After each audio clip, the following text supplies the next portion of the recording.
చిన్నప్పుడు చేపట్టుకుని నేను ఉన్నానని ధైర్యం ఇచ్చారు. ఇప్పుడు అదే కూతురు కష్టమని వస్తే అవమానంగా చూస్తున్నారు.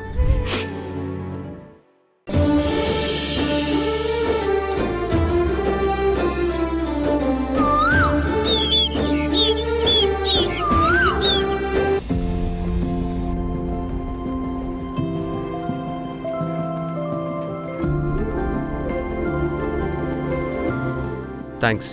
సారీలు చెప్పాల్సిన నోటితో ఎంత ఈజీగా థ్యాంక్స్ చెప్పి తప్పించుకుంటున్నావు కళ్యాణ్. నీ థ్యాంక్స్ నాకేం అక్కర్లేదు. కాకపోతే ఇక నుంచి ఎప్పుడైనా బైక్ బయటికి తీసేటప్పుడు పెట్రోల్ మాత్రమే కాకుండా దాని కండిషన్ కూడా ఎలా ఉందో చెక్ చేసుకుని బయలుదేరండి. ప్రతిసారి నాలాంటి అమ్మాయిలే వచ్చి లిఫ్ట్ ఇవ్వడం కుదరదు కదా. దీనికి థ్యాంక్స్ చెప్పిన వేస్టే. హలో, ఒక నిమిషం ఆగు.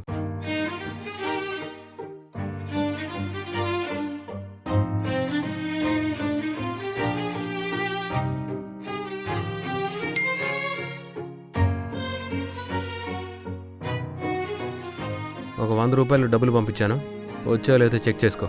దేనికి? నీ కష్టానికి ప్రతిఫలం. ఏదో అనుకోకుండా దారిలో కనిపిస్తే లిఫ్ట్ ఇచ్చావు కదా, అది నువ్వు చేసిన హెల్ప్ అనుకొని పొరపాటున థ్యాంక్స్ చెప్పాను. కానీ నువ్వు నా థ్యాంక్స్ వద్దన్నావు కదా, అందుకే నన్ను డ్రాప్ చేసినందుకు డబ్బులు పంపించాను. నా దగ్గర ఎలాంటి బాకీలు ఉండకూడదు, నాకు నచ్చదు. అయినా ఆటో ఛార్జ్ కంటే ఎక్కువే పంపించాను, ఇక వెళ్ళొచ్చు. థ్యాంక్స్. మనుషులకి బంధాలకి రేటు కట్టేంతగా నీ మనసు దిగజారిపోయిందా కళ్యాణ్?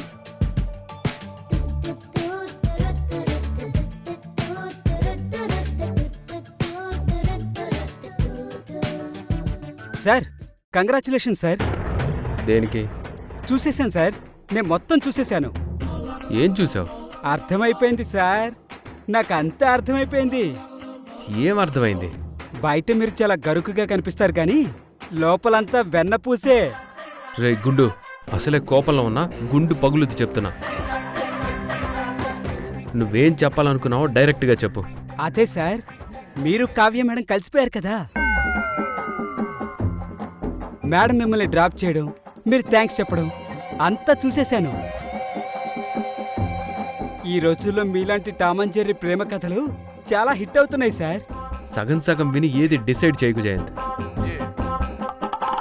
నువ్వు అనుకుంటున్నట్టు అదేమీ జరగలేదు. విడిపోయిన దారులు, విరిగిపోయిన మనసులు మళ్ళీ కలవటం ఈ జన్మ కుదరని పని. మరి కలిసొచ్చారు? దారిలో బైక్ ట్రబుల్ ఇస్తే టైంకి మహాతల్లి వచ్చి లిఫ్ట్ ఇచ్చిందయ్యా.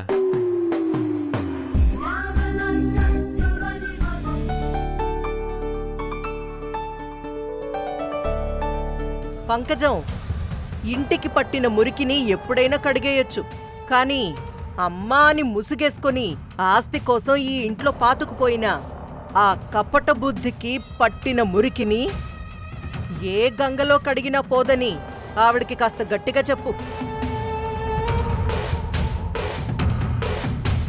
ఈ ఇంటికి పట్టిన గ్రహణం వీడిపోతే తప్ప నా పిల్లలు ఇంట్లో ప్రశాంతంగా ఊపిరి కూడా పీల్చుకోలేరు.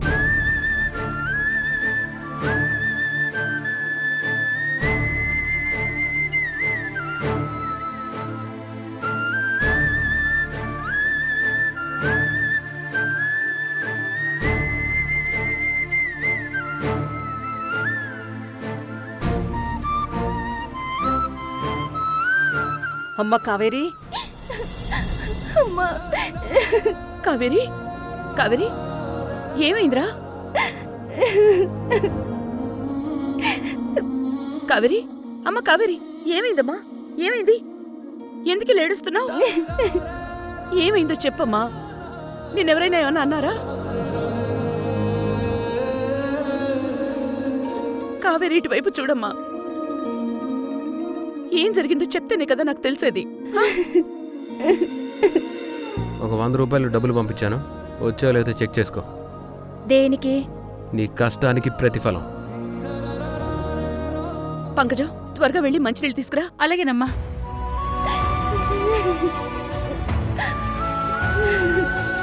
ఏమైందో చెప్పమ్మా, ఎందుకు లేడుస్తున్నావు?